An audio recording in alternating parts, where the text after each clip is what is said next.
दोस्तों, आज की सबसे पहली और बड़ी खबर। 27 फरवरी से शुरू होगा झारखंड विधानसभा का बजट सत्र। झारखंड में विधानसभा का बजट सत्र आने वाले 27 फरवरी से शुरू हो जाएगा, जो 24 मार्च तक चलेगा। संसदीय कार्य विभाग की ओर से इसकी तैयारियां शुरू कर दी गई हैं। खबरों को माने तो मार्च के प्रथम सप्ताह में हेमंत सरकार अपना बजट पेश करेगी। आर्थिक विशेषज्ञों की बैठक के बाद बजट को अंतिम रूप दिया जा रहा है।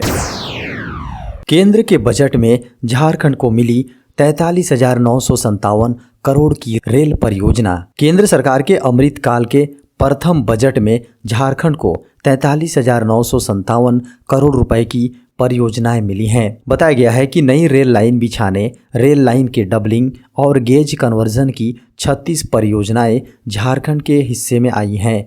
इन परियोजनाओं में रेल मंत्रालय 43,957 करोड़ रुपए खर्च करेगा। झारखंड की आशा किरण को खेलो इंडिया यूथ गेम्स में मिला गोल्ड मेडल। भोपाल में चल रहे खेलो इंडिया नेशनल यूथ गेम्स के तहत एथलेटिक्स प्रतियोगिता के प्रथम इवेंट में झारखंड ने स्वर्ण पदक जीता है। गुमला की आशा किरण बारला ने झारखंड को 1500 मीटर दौड़ में स्वर्ण पदक दिलाया। उन्होंने 4.43.50 सेकेंड में दौड़ पूरी कर यह उपलब्धि हासिल की। आशा किरण बारला इस समय भारतीय कैंप से भी जुड़ी हुई हैं। 2024 पेरिस ओलंपिक के लिए मिशन ओलंपिक पोडियम के तहत उन्हें भारतीय टीम के कैंप में शामिल किया गया है। झारखंड हाईकोर्ट से राहुल गांधी को मिली बड़ी राहत। सिविल कोर्ट से जारी नोटिस पर रोक। झारखंड उच्च न्यायालय से कांग्रेस के पूर्व अध्यक्ष राहुल गांधी को बड़ी राहत मिली है। राहुल गांधी की याचिका पर झारखंड उच्च न्यायालय में सुनवाई हुई। सुनवाई के बाद कोर्ट ने राहुल गांधी को रांची सिविल कोर्ट द्वारा जारी नोटिस पर रोक लगा दी है। इसके साथ ही कोर्ट ने राहुल गांधी के खिलाफ पीड़क कार्रवाई पर भी रोक लगा दी है।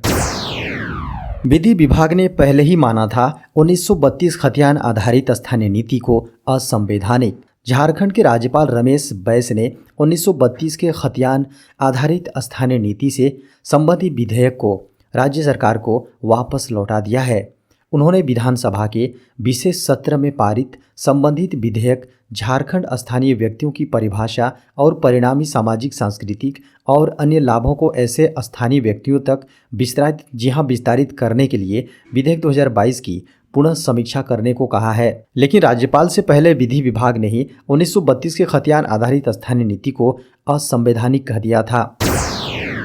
झारखंड में अगले 2 दिनों तक नहीं मिलेगी ठंड से राहत। झारखंड में एक बार फिर से कनकनी बढ़ गई है।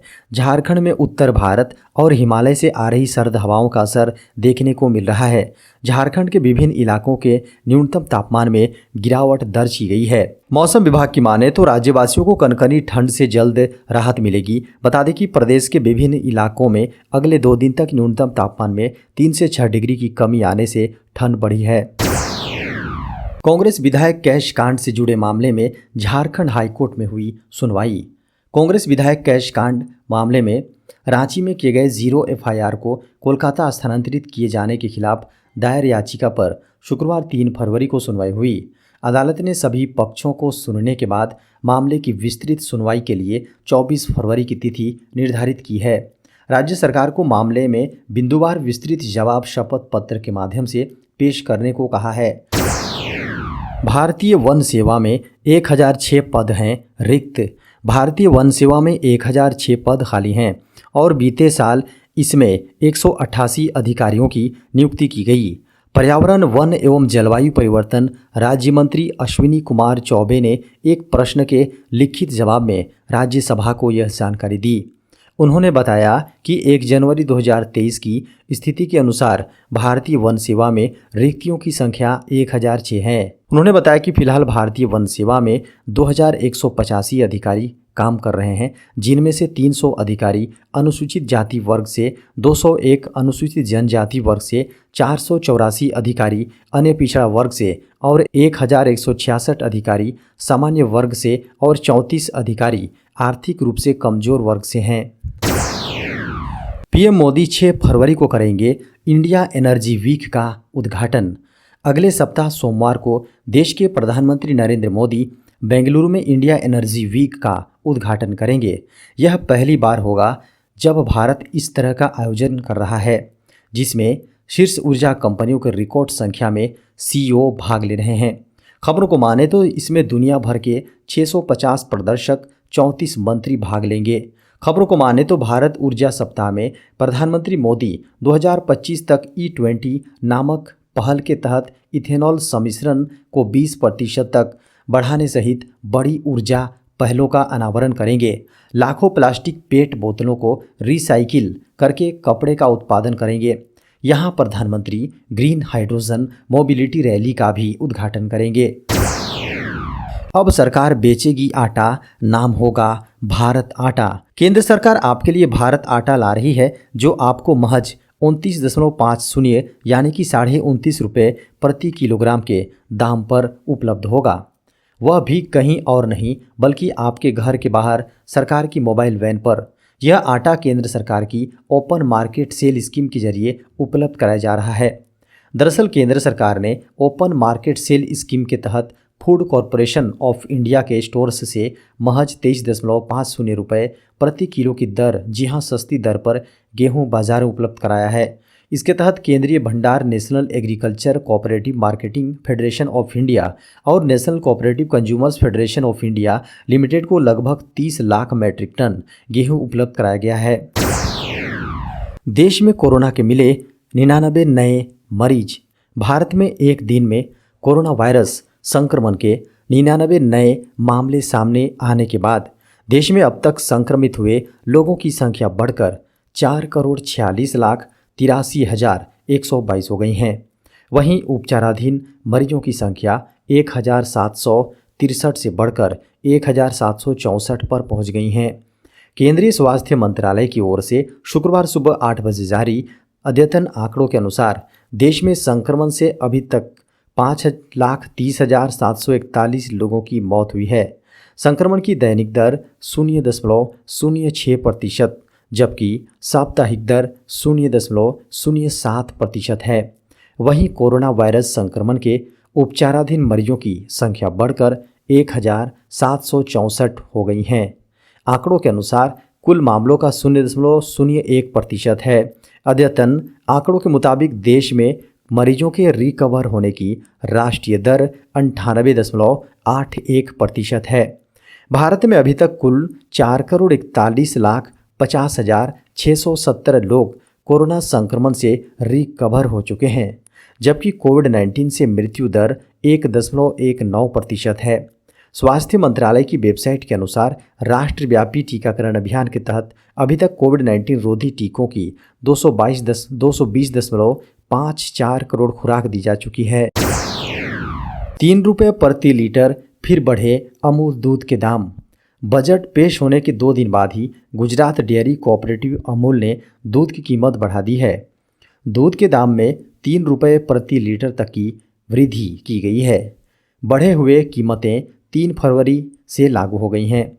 इसके पहले अक्टूबर 2022 में अमूल ने दूध की कीमतों में 2 रुपये प्रति लीटर वृद्धि की थी। इसको लेकर कंपनी ने अपने एक बयान में जानकारी दी है कि अमूल दूध की कीमत उत्पादन और लागत में वृद्धि के कारण हुआ है। कंपनी ने कहा है कि पिछले वर्ष की तुलना में इस वर्ष चारे की कीमत में 20% की वृद्धि हुई है। कंपनी ने कहा कि इस कारण दूध की कीमतों में इजाफा किया गया है। जल्द खत्म होगी आधार पैन को लिंक करने की समय सीमा। आधार कार्ड को पैन कार्ड से लिंक करने की अंतिम तिथि नज़दीक आ रही है।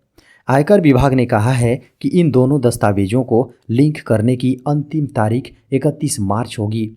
ये दोनों दस्तावेज सभी वित्तीय लेनदेन के लिए महत्वपूर्ण है।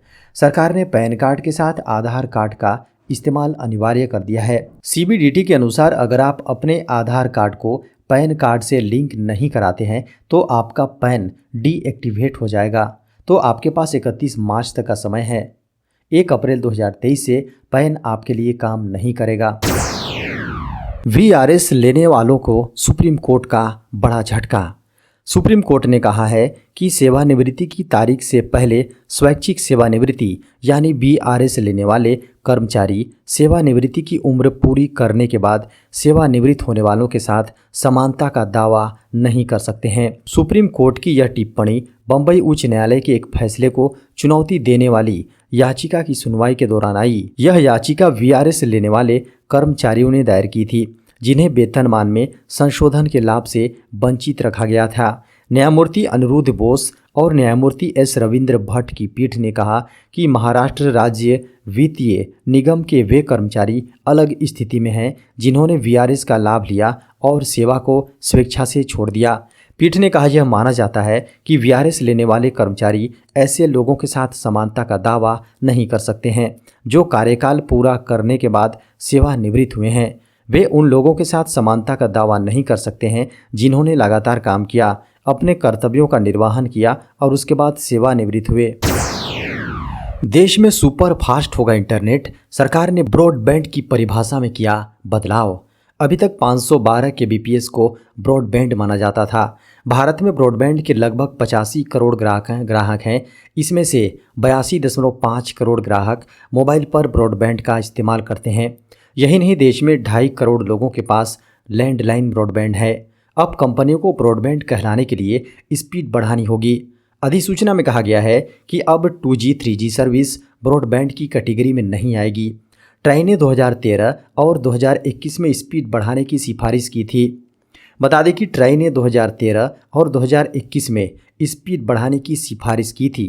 ट्राई की सिफारिशों पर डिपार्टमेंट ऑफ टेलीकम्युनिकेशन यानी DOT ने टेलीकॉम कंपनियों के लिए न्यूनतम स्पीड को मिनिमम 2 Mbps कर दिया है। एक नोटिफिकेशन में कहा गया है कि इसे तत्काल प्रभाव से लागू किया जाएगा। गौरतलब है कि स्पीड टेस्ट ग्लोबल इंडेक्स के आंकड़ों के अनुसार दिसंबर 2022 में भारत इंटरनेट स्पीड में सुधार हुआ है, लेकिन ग्लोबल रैंकिंग में अभी भी 79वें स्थान पर है।